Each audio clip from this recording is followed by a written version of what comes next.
Welcome to the Bookish Hour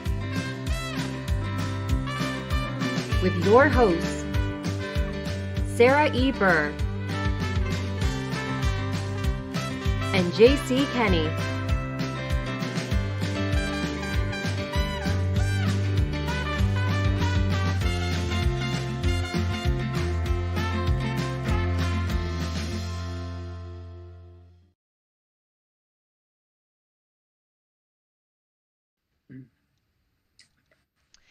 Hello, everyone. Welcome to the Bookish Hour. We are live this wonderful evening in July. I am one of your co-hosts, Sarah Burr, joined by the wonderful JC Kenney. Hi, folks, and I am your other co-host, and it's a real thrill tonight to have you all joining us because tonight we are joined by a very special guest to help us celebrate the end of season 1. Marilyn Levinson is an amazing author. She's a great friend. She's just someone, if you haven't read her books, you need to look up Marilyn Levinson or her secret agent, nom de plume, Allison Brook, and check her out. So, Marilyn, welcome, and tell us a little bit about yourself. Oh, hi, Jim. Thank you so much, Sarah, too, for having me here. It's a pleasure. Let's see. I write mysteries. I usually with a paranormal element, not always, though. And I write children's books. And I started out working when I was very young as a Spanish teacher, and that's what I did. And most of my efforts these last few years has been writing mysteries. And my most recent series is the Haunted Library series. Then we could not be more excited, Marilyn, for you to join us. I'm a huge fan of the Haunted Library mysteries. Absolutely wonderful essence of a paranormal cozy. Absolutely love them. We're delighted that you're here with us.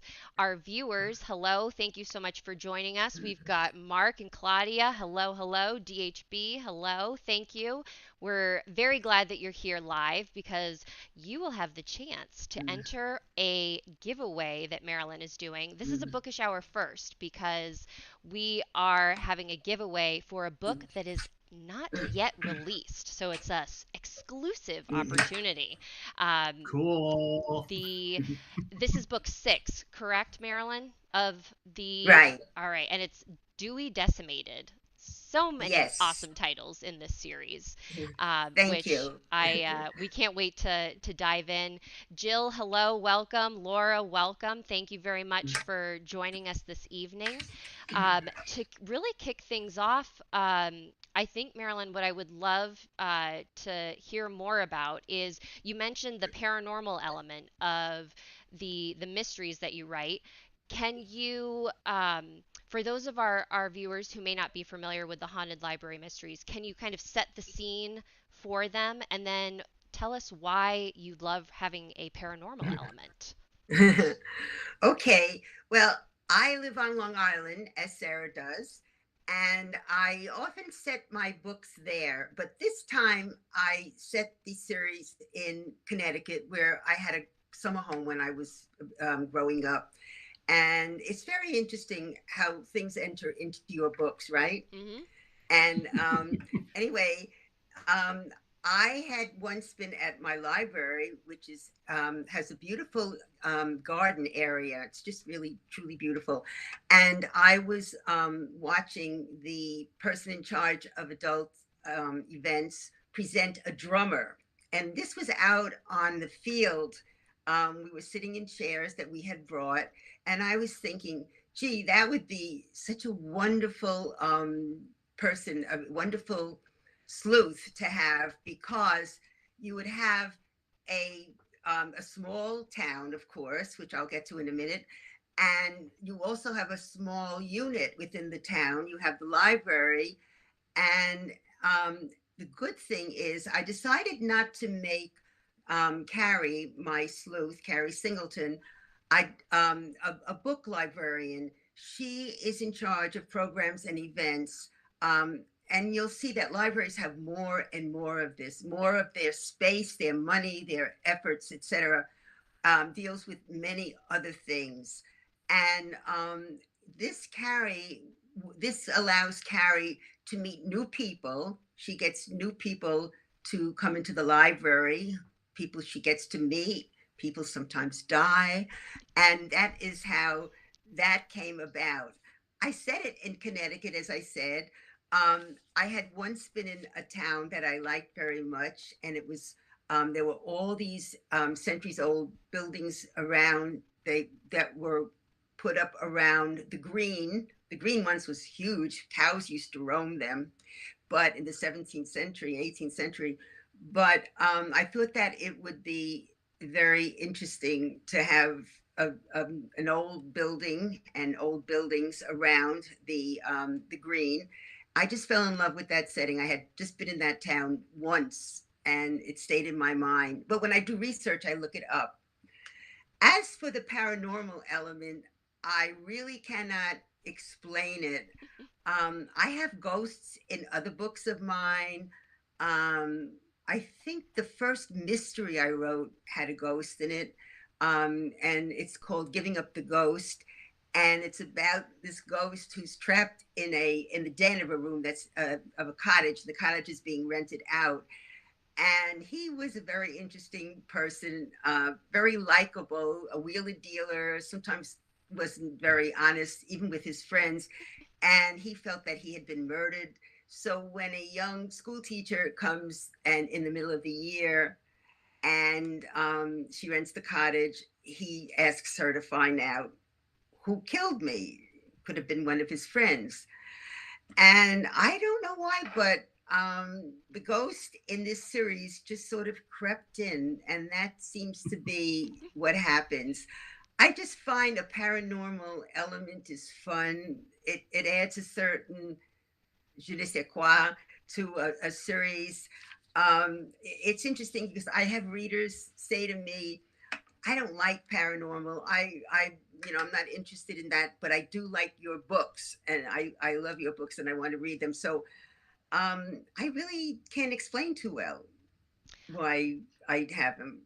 So Posts. to prepare for today's episode, I went back and started rereading Death Overdue, because I wanted to revisit the beginning of the series just to kind of like refresh like how far Carrie has come as a character, and Evelyn's introduction as like a ghostly figure in the library.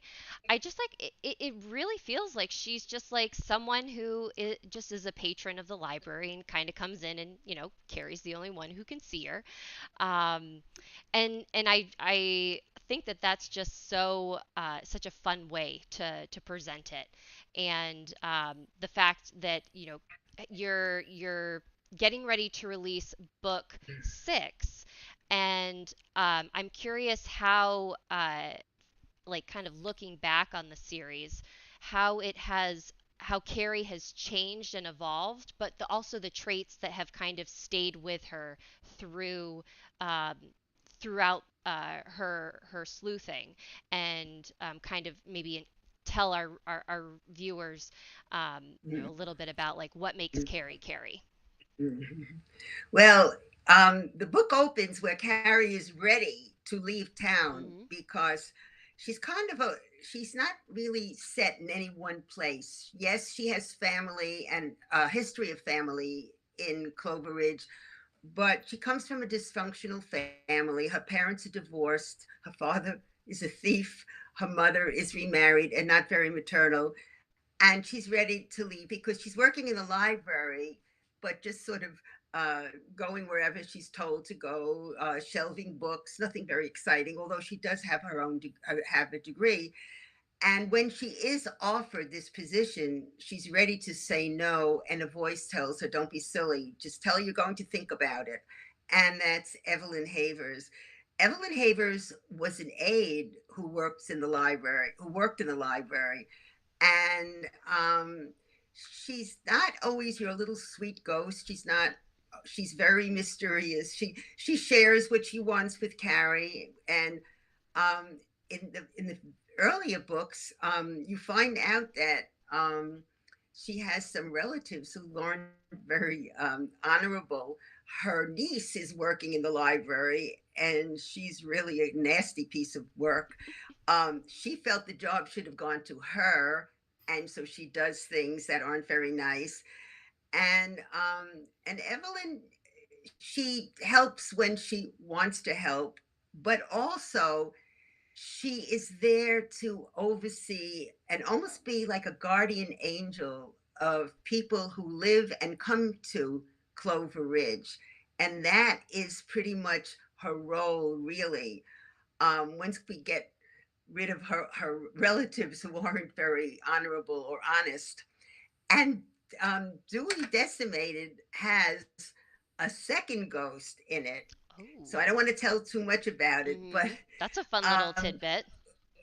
Yeah, because he is completely out of it, and he comes in because they're doing construction, and the next building's going to become part of the library. It's an old building that has its own history, and is even cursed. Even Evelyn mentions this, and of course they discover a body, but what happens is they break through when in a place they're not supposed to yet, and the ghost ambles in, and he's a different kind. He's not like nobody can see Evelyn, as you said, but Carrie and Carrie's little cousin. But this ghost is practically visible, and he comes in like a whirlwind, and patrons are like they're very, very upset, and Carrie and Evelyn have to deal with him because he doesn't know who he is, why he's there, what happened to him, how did he get here. He has no idea. And so this is part of the story. And you might think, well, two ghosts, they're going to be very similar. No, they're not similar at all. And it's just a fun thing. It was a fun thing to write. And of course, a lot of other things go on.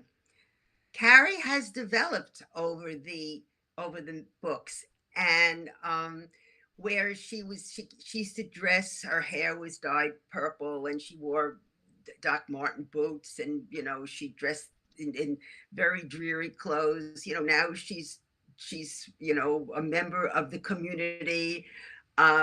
She takes pleasure in dressing nicely when she wants to. She has a boyfriend who's become a fiance. And in each book, you see how much she's grown. And even in the book before that, before Dewey Decimated, you see how the mayor and her great aunt and uncle who live, and she's very close to, they live on the green, on the other side of the green. They encourage her to take this woman's place on the city council. And it's she really doesn't want to go on it, but then she does. It's only for a year. So you see the way she has grown and matured, and she's engaged, and she's still not ready to get married. So you see elements of how she still has her anxieties and fears. And also you see how through the books I go over her relationship with her father and with her mother. And relationships are a very, very important part of my books. That they're very important to me. Carrie has a very close friend, Angela, and Angela gets married, and there's a lot of family turmoil in Death on the Shelf when this happens. And of course, there are always murders, but there's a lot more going on than just solving murders.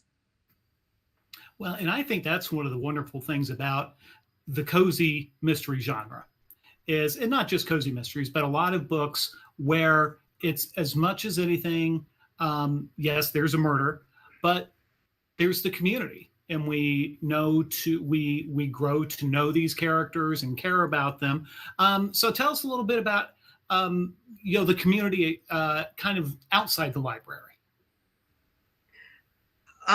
Well, as I said, she's on the council, and a few of the books, Death Overdue, deals with the council, and you see what some of the activities that go on. And for example, in one of the books, it's winter time, and very often, especially in closed, cold climates, the homeless come to the library, and they're not. Some of the places don't allow them to spend time where they're sleeping during the day, so they have to find a place to go. And very often they go to a library because it's warm, there are seats there. And of course, this presents problems because some of these people have serious problems. They could have mental issues, they could have drug issues. And then there's the patrons who come there, and they want quiet, is what they're used to. But yet there is a problem, with the homeless, and the librarians don't really want to push them out. It's really not fair to them either.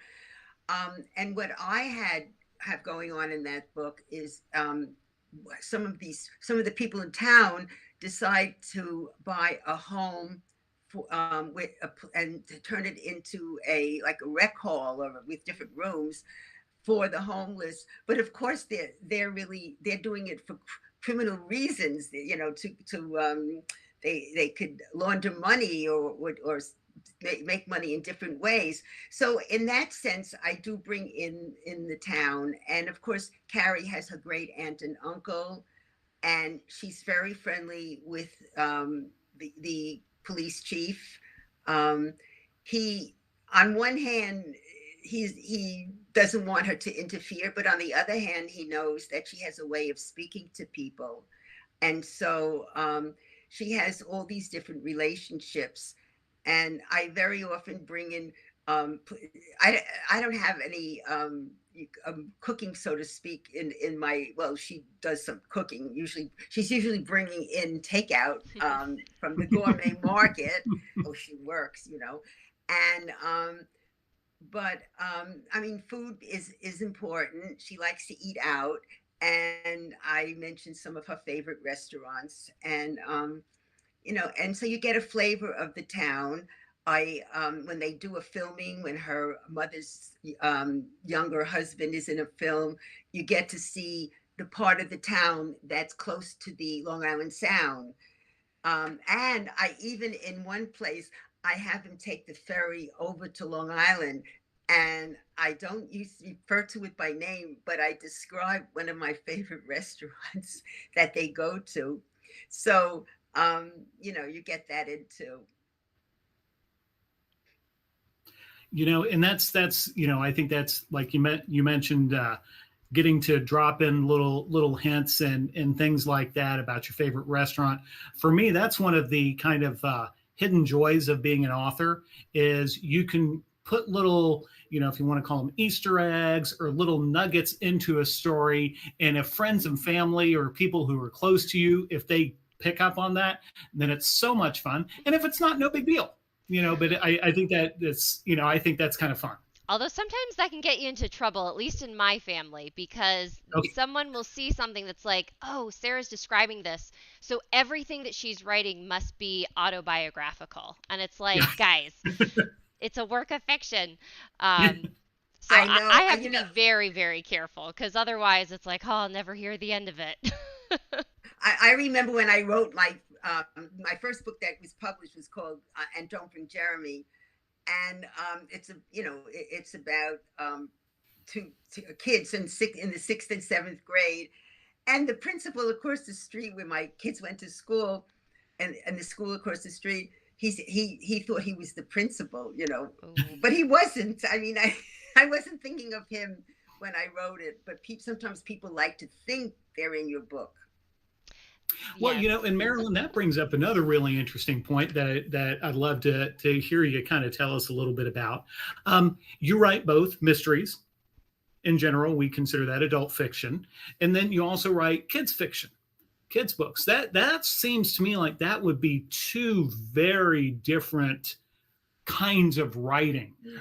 Can can you talk to us a little bit about, what that's like writing? I mean, it's one thing, I suppose, to write, say, paranormal mysteries and traditional mysteries, kind of fairly similar. But what you've done is two very different things. Yeah.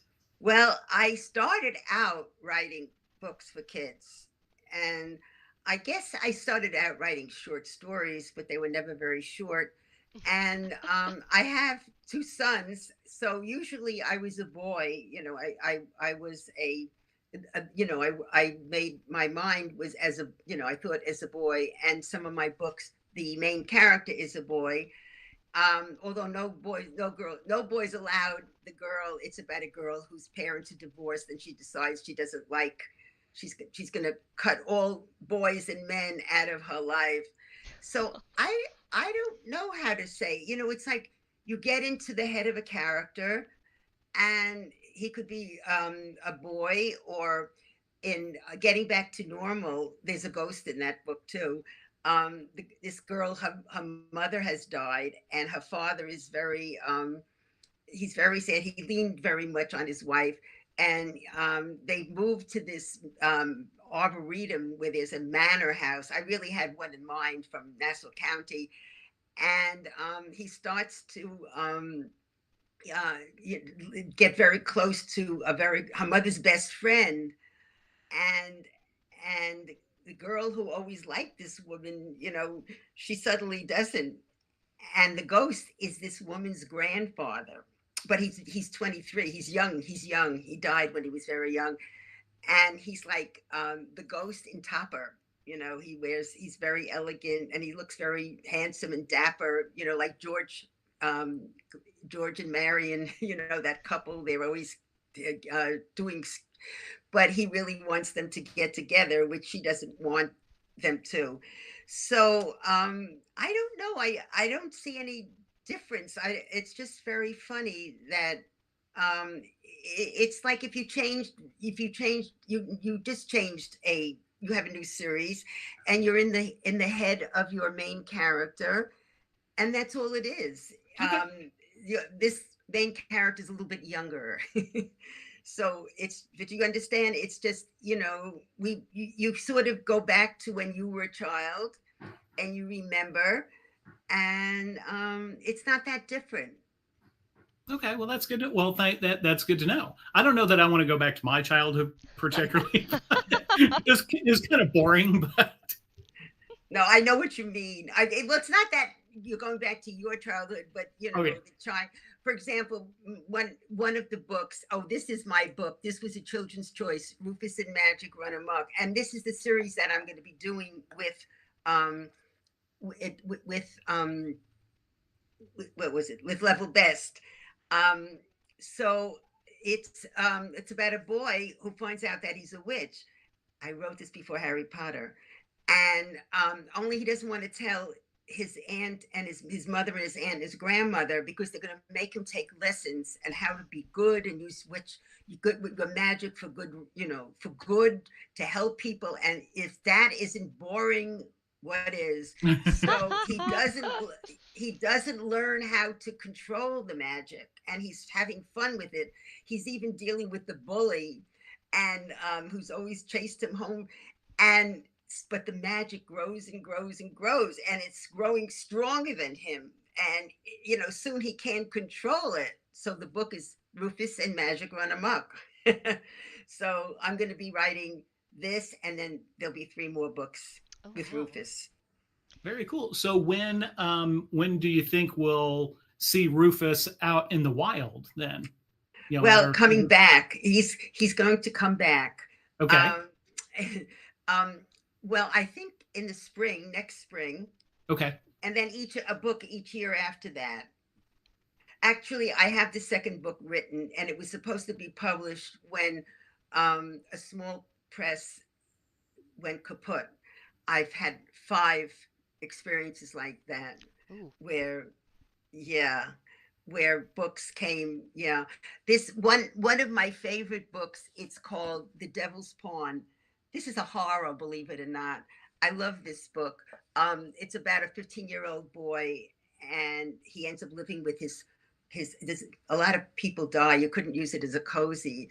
And his uncle was responsible for his parents' deaths, and the uncle takes the boy to where he lives upstate, and he wants to. They have magic, but not the boy has no idea that he has it, and the uncle wants to take over the boy's body because he knows he's dying. Yeah, I know.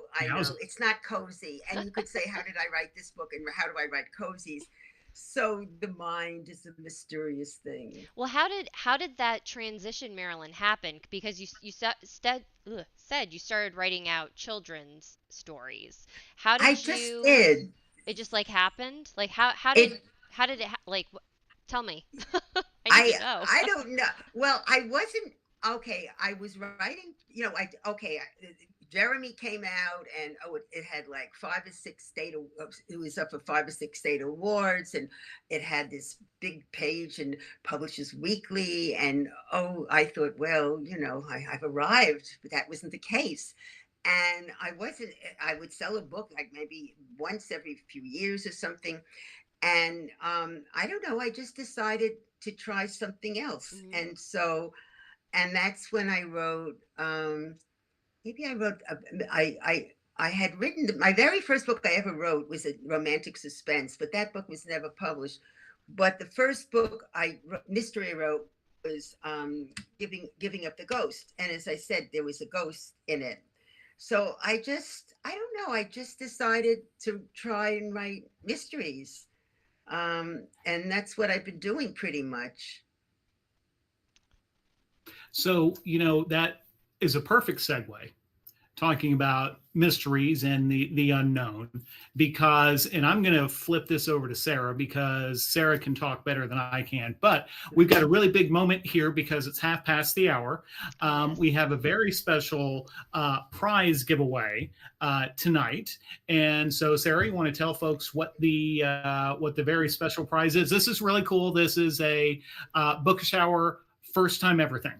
Yes, and we've got quite the magic word for you to put into YouTube. So if you are not logged in to your Google or YouTube account, make sure that you are so you can put it into the chat. I see that we've had David and Lane join and say hello. Welcome to the stream. Marilyn is giving away a advanced reader copy, or what we all refer to in the business as an ARC, of Dewey Decimated, which is due out in September. So this is like super special preview that we have for you this evening. It is for U.S. Addresses only, so please, if you do not have a U.S. mailing address, we won't be able to ship out the book. Look how beautiful it is. Her covers are absolutely gorgeous. I love my covers. Yes. So beautiful. You. Yeah. So our magic word to enter into the giveaway is paranormal. So feel free for the next 30 minutes to enter in paranormal into the chat, and we will pull a winner at the very end. To give an advanced reading copy. I must say, Marilyn's covers for the Haunted Library Mysteries are so beautiful. I have been privileged to design some social media graphics using them, and it's always like, oh my gosh, like they just are so lovely. And I'm wondering, do you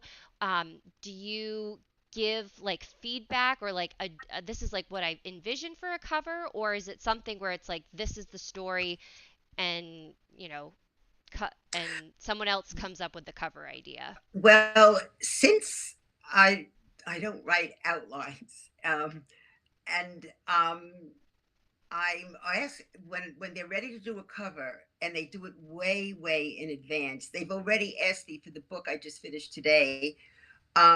And they asked me what the book is about.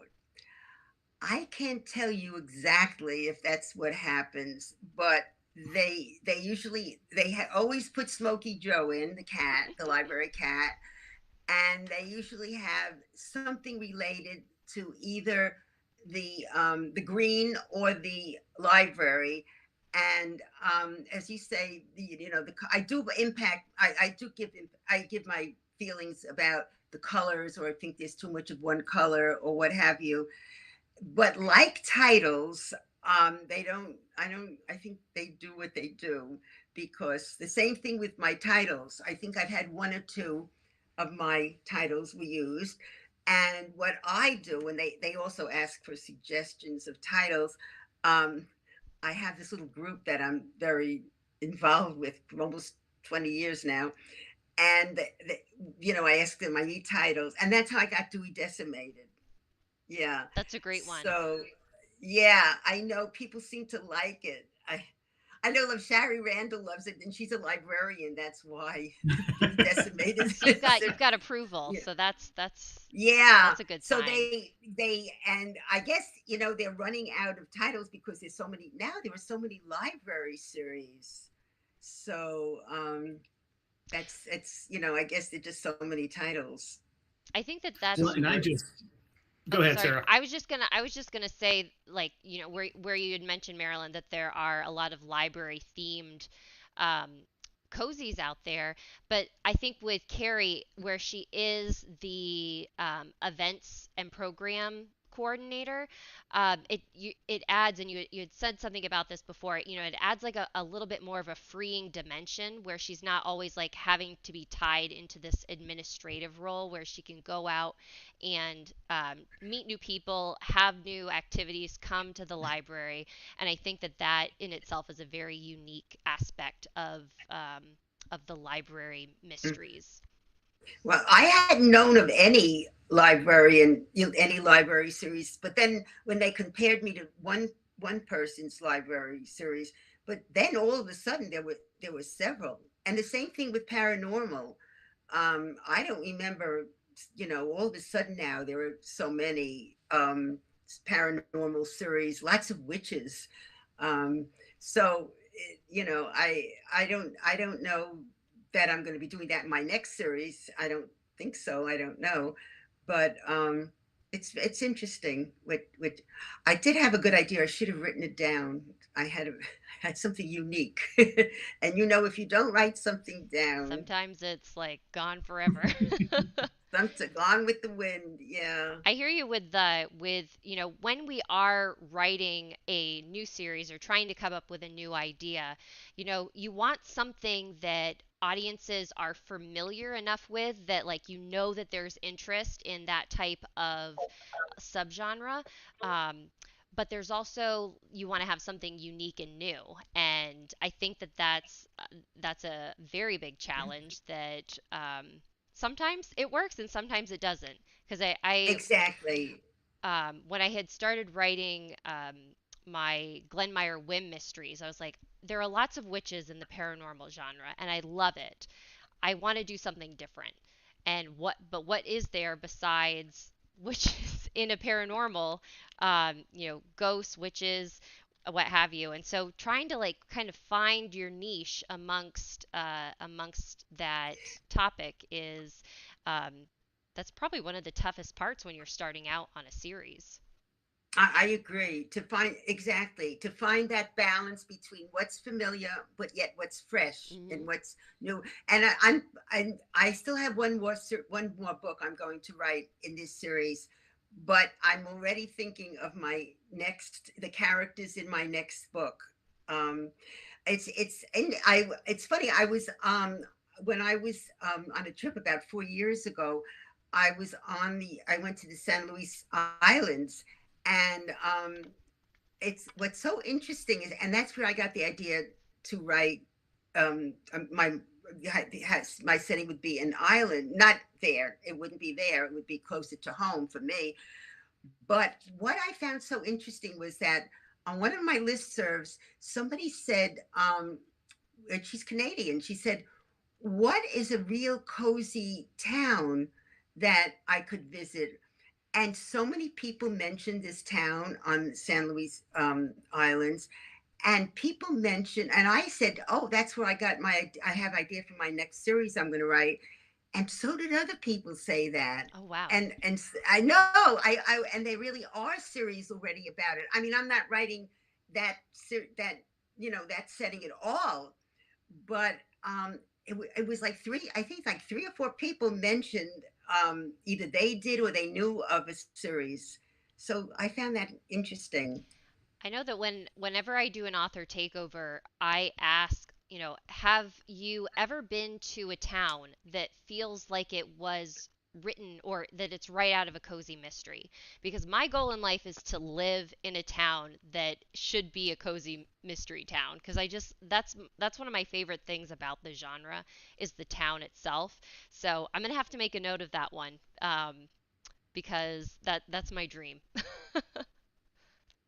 Well, and I tell you what, Sarah, that's you mentioned that, and that's one of the things where I was so fortunate with my Alley Cobb mysteries, Hmm. because setting them in the little town of Russian Creek, Indiana, that was totally modeled on the real life Nashville, Indiana, which to me is a perfect real life cozy type village. It's close to a state park. It's got all the little kind of quirky, shops and restaurants and things like that. So I lucked out on that one. I'm But gonna add that to my list um, too.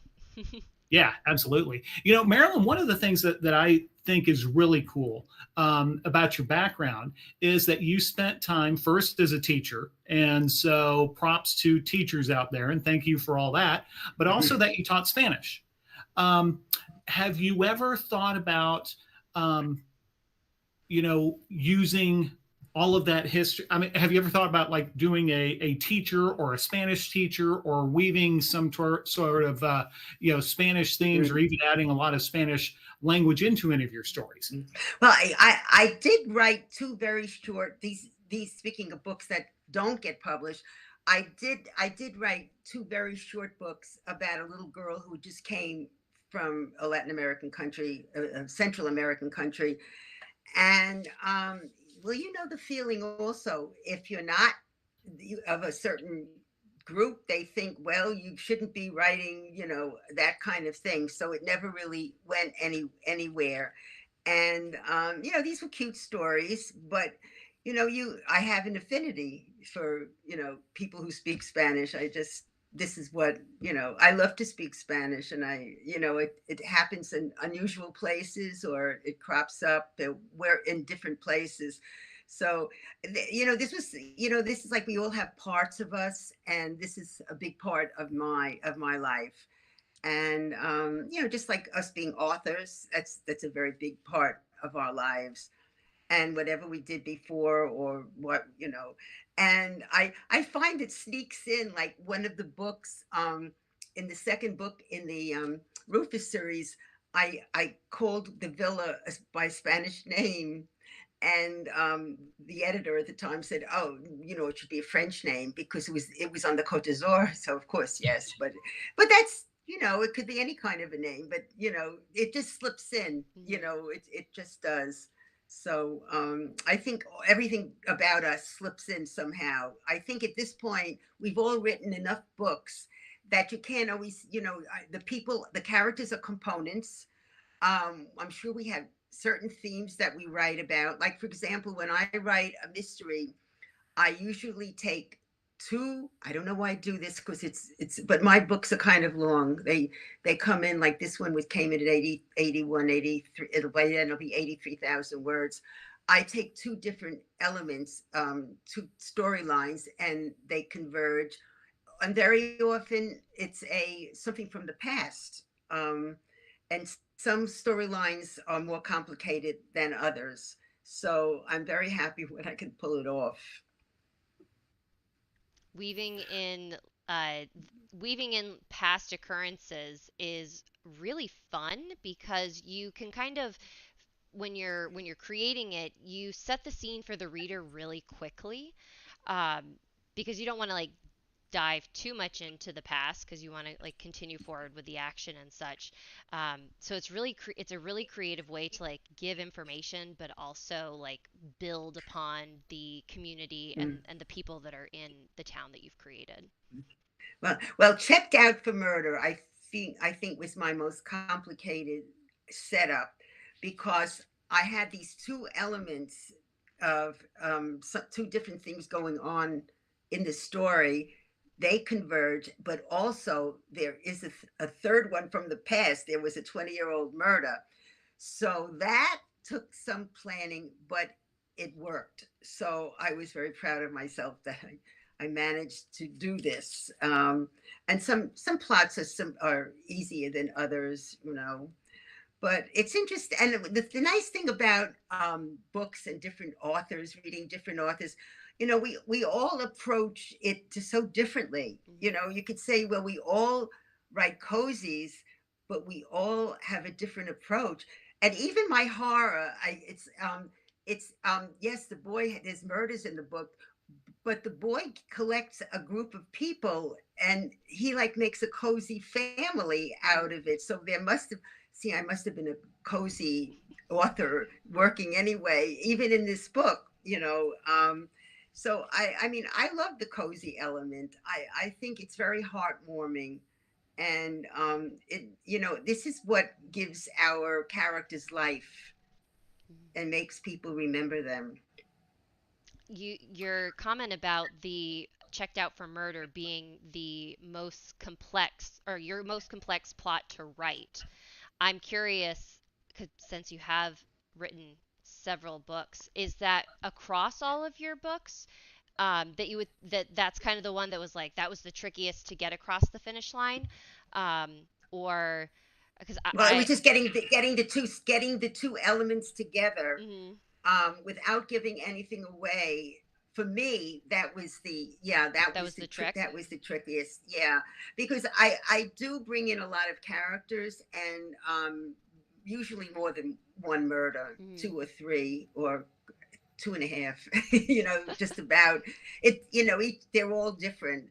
But each story is different. I don't like to do the same. I never do the same story. Um, you know, I mean, and that's the. I think the more you write, the more you you know, I don't know. Your mind gets trained, because I wasn't sure how I was going to do the you know, the scene where Carrie confronts the murderer, and I think, how am I going to do it? And I wasn't worried, and I trusted myself. And I'd like to share something with you. I mean, I'm not saying this works for everyone, but um, I told you I have a group of writers, mystery writers, and this is the second book I've done with one of my friends, and with no, this most recent one I did with two of my friends, and the other book I did with one.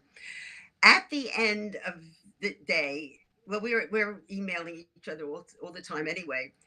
We report what we write, and we're not in any competition. Um, Sometimes someone will say, "I didn't write anything at all. You wrote enough for me today," or we all write different amounts. But I don't know. It urges us on. And I figured out that I only write a few pages a day, and it took me 7 months. I mean, I'm going to go over the book several times, but I think I'm writing more. I don't know. It's like having company. You Mhm. know, it's like parallel play for kids. I don't know, but I'm just throwing that out. It just seemed to work for us. Yes, Well, for you know, in the wall, oh, go ahead, Jim. we keep sorry about talking over each other here this evening, folks. We're just so excited to ask Marilyn questions. You know, because we have a question from David, one of our viewers. Marilyn, he asks, what method do you use for keeping track of the different themes or threads? And you know, especially you just talked about how complicated it can be. So what do you do to keep track of all that?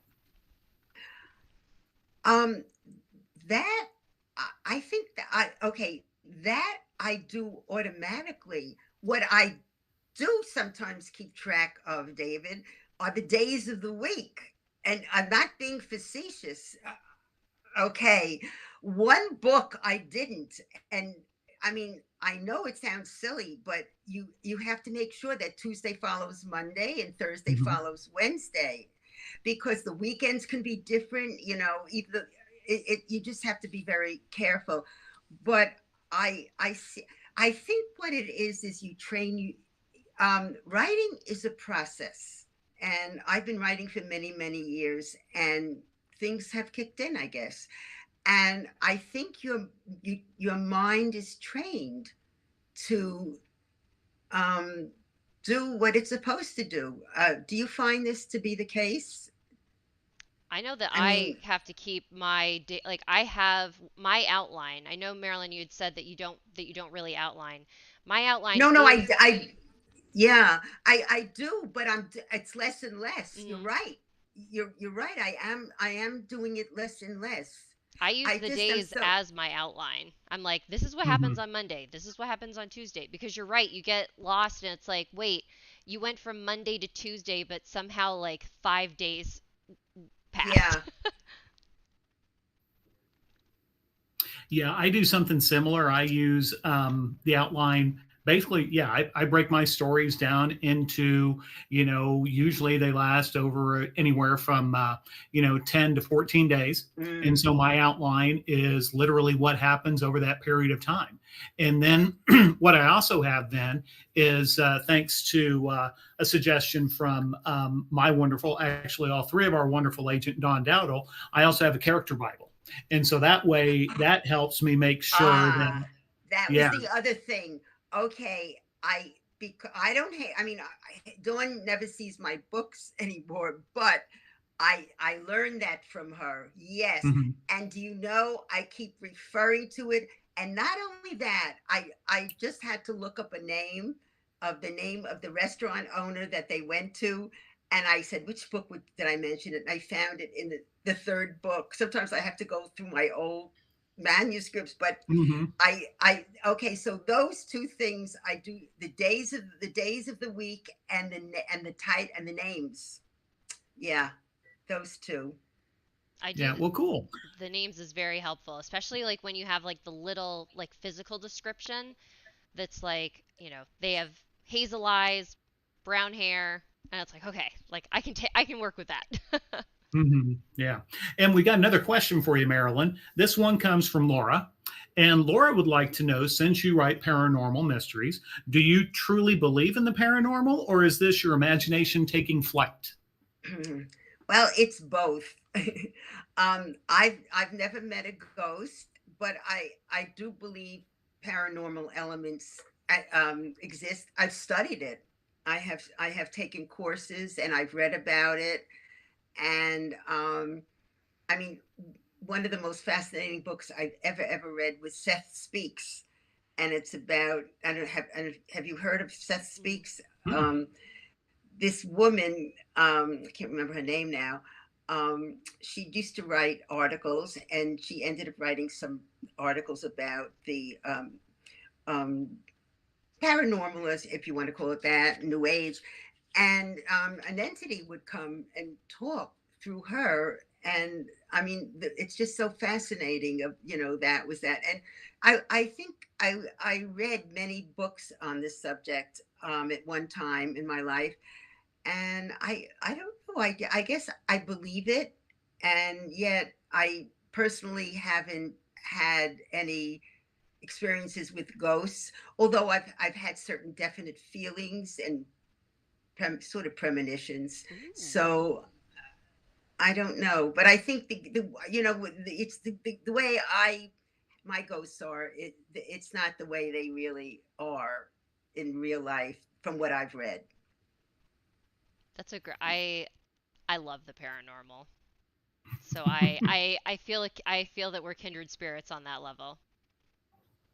Yeah, I kind of am falling the same. That for me, the way I told somebody is like, yeah, I've never met a ghost. I don't know that I've necessarily had a paranormal experience, but that doesn't mean it's not real. Exactly. Right. So And like all of the stories that there are in this world about ghosts and paranormal activity is just like, how could there not be something out there? Yeah, I agree. There's too much going on, and there are people who are connected, so to speak. I believe that, and I just do. yeah, I just hope that, what I prefer to think of, I prefer the ghosts like Marilyn, like in your stories or on like the TV show Ghosts, as opposed to the scary ones that are like, I in agree. horror films. Yeah, exactly. Yeah, the sad ones, really. Yeah. Yeah. Well, this is, I hate to bring the party down, but it's 10 to the 10 hour. to the So, hour. The time has yes, flown. it So has.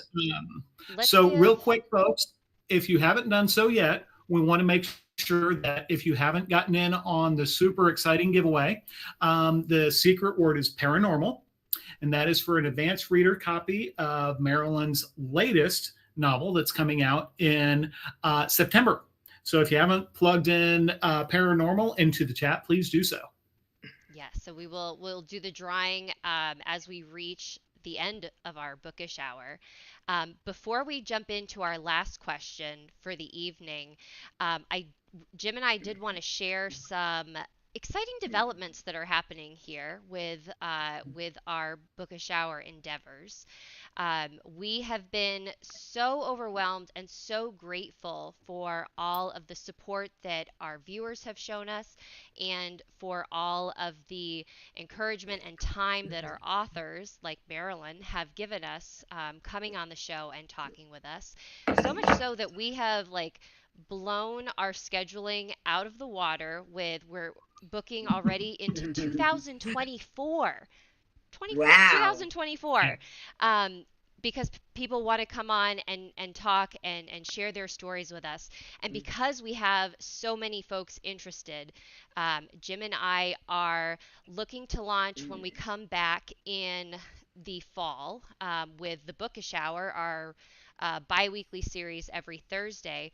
We're also going to be launching something special, and I'm going to pull a little reveal up for you right now. We're going to be launching the Bookish Moment. And what the Bookish Moment will be is more kind of a companion series to the Bookish Hour, where we will have author guests come on. It will be shorter segments, but they'll be more focused on a release or on a particular topic. It'll really be of the author's choosing, and Jim and I will be there for the ride and to support the author with that that segment dedicated to them. And this will be more of an ad hoc adventure where the scheduling will be more up to the author rather than our Thursday evening shows. So we're still developing kind of what that looks like. So if you are an author that's watching and you would like to hear more about what a bookish moment could be for you, definitely reach out to either myself or Jim.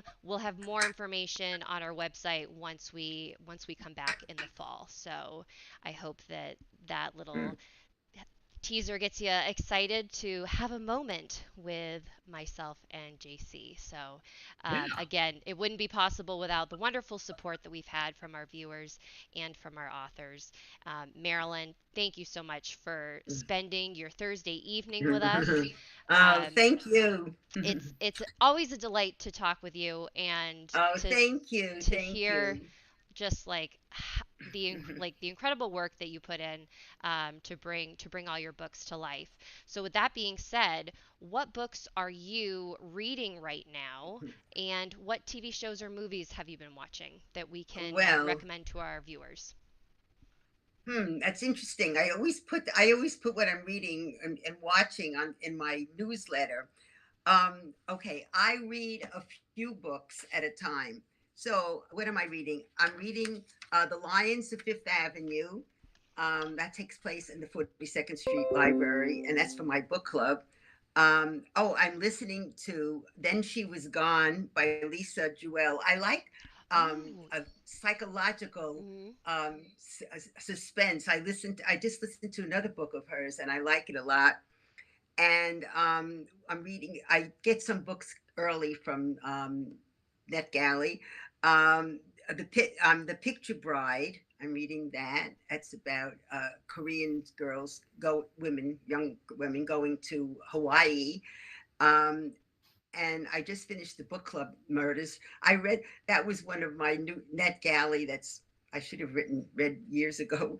And this is a new one, Among the 10,000 Things. So they're not that many mysteries at this point, but I do. I think I like the. I guess because I write them. I need a little break, but I like psychological suspense to read. Lisa Jewell is I love her book. She is really good. I think Yes, I've she actually really read is. I've read the one that you're reading. There's just so many, and all the titles are sometimes they just get like jumbled in my head because it's always some type Yeah, of like and woman is it missing. well, you know what's again. I'm aware of the themes that are run through my books, and I'm sure you're aware of the ones that go through yours. With her, I see it's this great mother love for a daughter, Hmm. and the closeness, and that's what because that was in the other book of hers that I had read. Yeah. So what are you guys reading? What are you reading? What are you up to, Jem?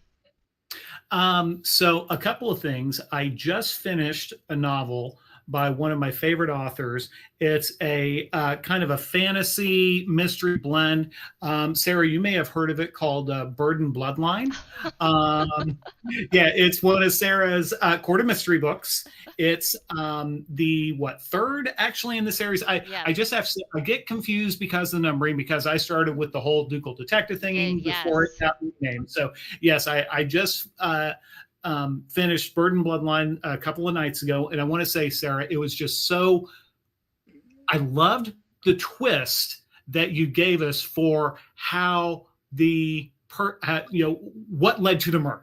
I Hmm. just thought that was really, really super clever. Oh, So, good. I'm glad. bravo, yeah, brava. So, yeah. So, Mhm. if any of you haven't checked out Sarah's Court of Mystery series, what I really enjoy about them is they have wonderful mysteries, but they are set in a fantasy world. So I enjoy kind of being taken someplace other than here where we are here in real life, so to speak. So just finished that. Can't recommend that enough.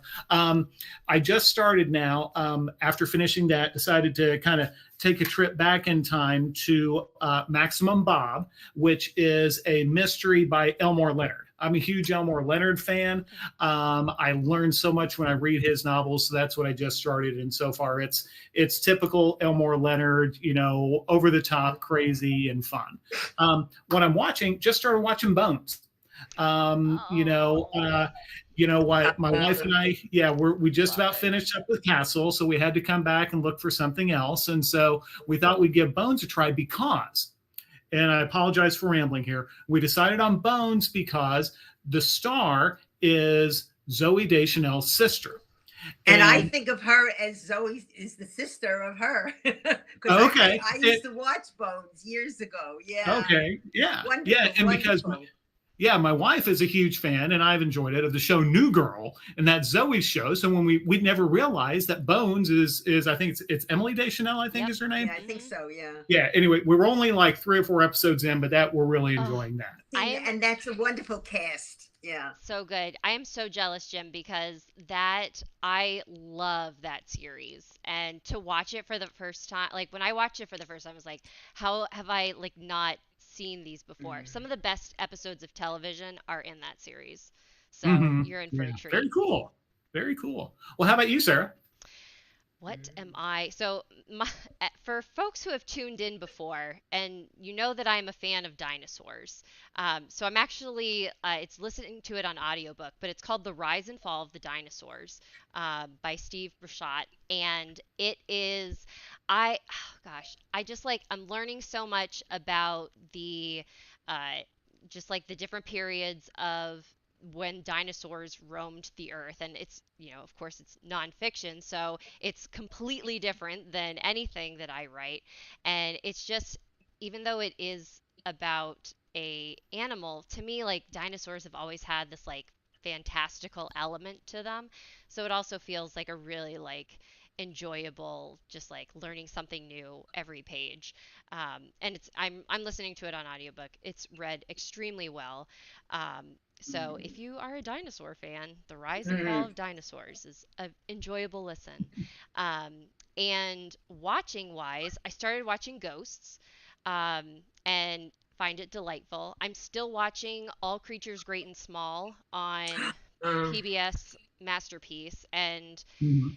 it's just like the perfect show for me right now. It's quiet, nice towns, nice people, like not too stressful of stories, although I do have to fast forward when like there's an animal in distress and I'm just like, get to the part where it's okay. But I can't recommend that show enough. It's so That's coming lovely. back. That I just good. read that it's coming. They're coming back in a few months. Yeah, or Good. soon. Excellent. Good, because that's absolutely love it. So Jim, when you were saying that you had read a fantasy mystery, I'm like, really? Like, wow, like that's actually a genre? I was like, It is. I didn't know that like that was a thing that other people wrote, but then it made sense. You know, Well, Gigi sort of does. Sort of Gigi Palin. Mm-hmm. I just finished one of her books. Yeah. Excellent. So yeah, Sarah, you and Gigi Pandian, that's pretty stellar company there. Yeah, for sure. And so now our audience members have a great list of books that they can go check out after they have picked up the latest haunted library mystery, which is the one that's the newest one that's out. Marilyn, is Death on the Shelf, correct? And yes. Dewey Decimated is coming September. Coming out, yes. We've got another book September in the works. 6th, yes. We didn't even get to really talk about our romance, the romance books that you've written. So you'll have to come back. That was it.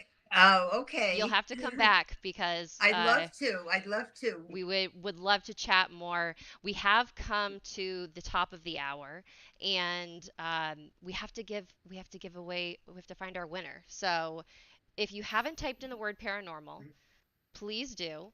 And I'm going to run my fun little algorithm in the background while we pull up our winner.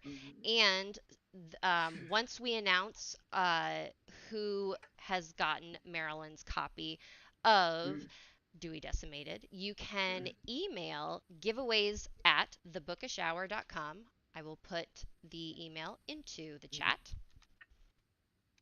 Just email me Yeah, we will. Sarah is running that. I did want to mention that. Mark mentions that the wonderful author Diane Valere has some fantasy mysteries. So for those folks out there, if you're looking for some fantasy mysteries beyond Gigi or Sarah, check out Diane. She's a lovely person. I met her once, and she's very nice. I didn't know about that series. Me neither. Like I'm finding out so many good company. Excellent. Yeah, thanks, Mark. All right, so I'm going to run in the background. Little drum roll for our winner this evening. We are Jill White. Congratulations, Jill. All right, cool, Jill. Woo! Congratulations. If you can email that giveaways@thebookishhour.com, your mailing address, I will forward that on to Marilyn, and you will have a copy of Dewey Decimated delivered to you. Wonderful. You're very welcome, Jill. Thank you very much for participating. Thank you, everyone, for joining us this evening. You've made a wonderful season finale. Thank you for being here live. Marilyn, thank you so much for taking time to be here with us. It was a treat to have you, and I hope you will join us in the future for another book. I'd love to. Thank you so much for having me. And it's a delight to be interviewed by two friends. So it's always special that way. Yes, I very much agree. Yeah, and Marilyn, it was, to Sarah mentioned earlier, this is the final episode of season 1, and someone who is as talented and kind and just as fabulous as you are, you have been the perfect guest to wrap up what I think was a pretty darn successful season number 1, Sarah. I congratulate you both. I think it's been very successful. I mean, really. It's wonderful that it's growing so well and so many people love it. It's really wonderful. Yeah. We sure have a lot of fun. So yeah, and like what better way to spend an hour chatting books and writing and sharing that with people who are interested in the same. So again, thank you all to our audience members. We are signing off of season 1. We will be back in October, I believe, and we'll make sure that you know when we're back. And we look forward to seeing you all next year for the Bookish Hour. Thanks, everyone, for joining us. Enjoy the rest of your evening. Bye. Take care. Bye.